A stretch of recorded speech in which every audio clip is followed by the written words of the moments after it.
Hello সবাইকে, আমরা admission textile plan থেকে প্রোগ্রামটি সঞ্চালন করছি। আমাদের আজকের আলোচনার টপিক বাংলা দ্বিতীয় পত্র এমসিকিউ ফাইনাল রিভিশন এর সপ্তম পর্ব one shot class SSC exam সকল বোর্ড আমরা শুরু করছি। ধান্যাত্মক দ্বিত্ব শব্দের উদাহরণ কোনটি? উত্তরটি হচ্ছে গ ঝমঝম। সোনায় সোহাগা এর সমার্থক বাগধারা কোনটি? উত্তরটি হচ্ছে গ মণিকাঞ্চন যোগ। চাঁদ শব্দের সমার্থক শব্দ কোনটি? উত্তরটি হচ্ছে গ ইন্দু। বাক্যের মধ্যে একাধিক শব্দ দিয়ে গঠিত বাক্যাংশকে কি বলে? উত্তরটি হচ্ছে গ বর্গ। নিচের কোনটি আত্মবাচক সর্বনাম? উত্তরটি হচ্ছে খ স্বয়ং। সাধারণত গৌণ কর্মে উত্তরটি হচ্ছে ক কে বিভক্তি হয়। লক্ষ্যার্থ শব্দের কোন ধরনের অর্থ প্রকাশ করে? উত্তরটি হচ্ছে খ গৌণ। ভাষা ব্যবহারের প্রধান উদ্দেশ্য কোনটি? উত্তরটি হচ্ছে গ মনের ভাব প্রকাশ করা। সরল বাক্যে অনেক সময় কোনটি অনুপস্থিত থাকে? উত্তরটি হচ্ছে ঘ ক্রিয়া।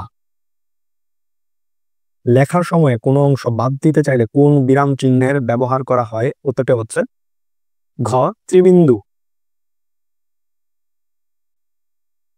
চাষিরা ধারালো কাস্তে দিয়ে ধান কাটছে, বাক্যটিতে ধারালো কাস্তে দিয়ে কোন কারক? উত্তরটি হচ্ছে ক করণ কারক।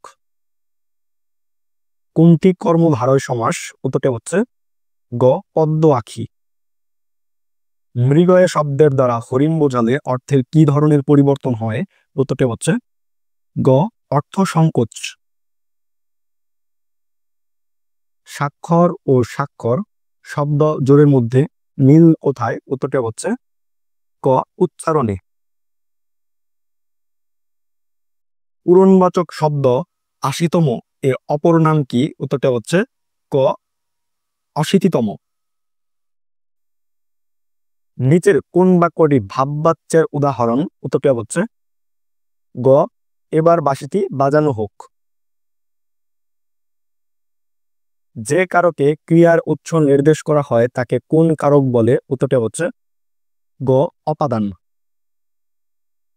কোন বাক্যটি নিত্য অতীতকালের উদাহরণ? উত্তরটি হচ্ছে খ খুব সকালে ঘুম থেকে উঠতাম।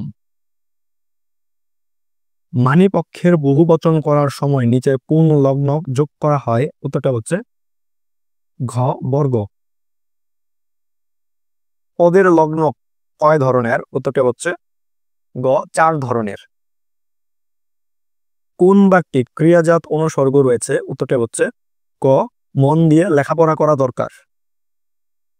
সমষ্টি বিশেষ্য বোঝাতে নিচের কোন শব্দটি ব্যবহৃত হয়? উত্তরটা হচ্ছে ঘ জনতা। মৌলিক স্বরধ্বনিগুলো উচ্চারণের সময় বায়ু। উত্তরটা হচ্ছে ক শুধু মুখ দিয়ে বেরিয়ে আসে। প্রাচ্য শব্দের বিপরীত অর্থ হলো? উত্তরটা হচ্ছে ক প্রতীচ্য। পরাবাস্তব শব্দটিতে পরা উপসর্গটি কি অর্থে ব্যবহৃত হয়েছে? উত্তরটা হচ্ছে গ অতিশয়। নিচের কোনটি ভাষা পরিবার নয়? উত্তরটা হচ্ছে গ এশীয়। দন্তমূলীয় ব্যঞ্জন ধ্বনির উদাহরণ কোনটি? উত্তরটা হচ্ছে ক র ধ্বনি। অবজ্ঞা অর্থে কোন শব্দটি ব্যবহার হয়েছে? উত্তরটা হচ্ছে ঘ চোরা। গঠন বিবেচনায় ক্রিয়া বিশেষণকে কয় ভাগে ভাগ করা যায়? উত্তরটা হচ্ছে ঘ ২ ভাগে। শব্দের শেষে ইকার ও উকার থাকলে কোন বিভক্তি হয়? উত্তরটা হচ্ছে গ তে বিভক্তি। কর্মবাচ্যের উদাহরণ কোনটি? উত্তরটা হচ্ছে ক তাদের দ্বারা বাড়িটি তৈরি হয়েছে। সাপেক্ষ সর্বনাম ও সাপেক্ষ যোজক যুক্ত রয়েছে কোনটিতে? উত্তরটা হচ্ছে গ যেহেতু দোষ করেছ সেহেতু শাস্তি পাবে। একজন এসে খবরটা দে, এখানে কোন প্রকার সর্বনাম ব্যবহৃত হয়েছে? উত্তরটা হচ্ছে ক অনির্দিষ্ট সর্বনাম।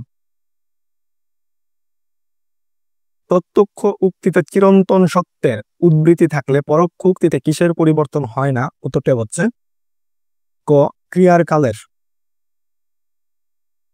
চতুর্ভুজ শব্দটি কোন সমাসের উদাহরণ? উত্তরটি হচ্ছে ক বহুব্রীহি সমাস।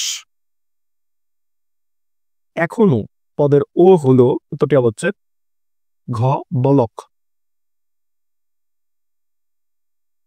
অনুজ্ঞা ভবিষ্যৎকালের উদাহরণ কোনটি? উত্তরটি হচ্ছে ক তাড়াতাড়ি কাজটি করো।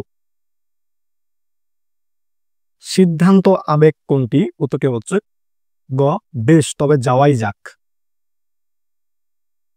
কোন বাক্যে ঘটনা ভবিষ্যতের কিন্তু ক্রিয়ার কাল বর্তমানের? উত্তরটি হচ্ছে ক আগামী মাসে আমরা সিলেট যাচ্ছি। সুযোগ সন্ধানী অর্থ কোন বাগধারার মধ্যে রয়েছে? উত্তরটি হচ্ছে ক তীর্থের কাক। কোনটির স্পর্শে কণ্ঠধ্বনি উচ্চারিত হয়? উত্তরটি হচ্ছে গ কণ্ঠনালীর উপরিভাগ বা জিহ্বামূল। নালায়েক শব্দে না উপসর্গ কোন অর্থে ব্যবহৃত হয়েছে? উত্তরটি হচ্ছে ক অপূর্ণ। জাত অর্থে কোনটি সঠিক? উত্তরটি হচ্ছে গ ঢাকাই। পুনরাবৃত্ত দ্বিত্ব কোনটি? উত্তরটি হচ্ছে ঘ সুরে সুরে। ধাতক শব্দটির বিপরীত অর্থ প্রকাশ করে? উত্তরটি হচ্ছে ক পালক। নন্দিনী এর সঠিক প্রতিশব্দ কোনটি? উত্তরটি হচ্ছে গ দুহিতা।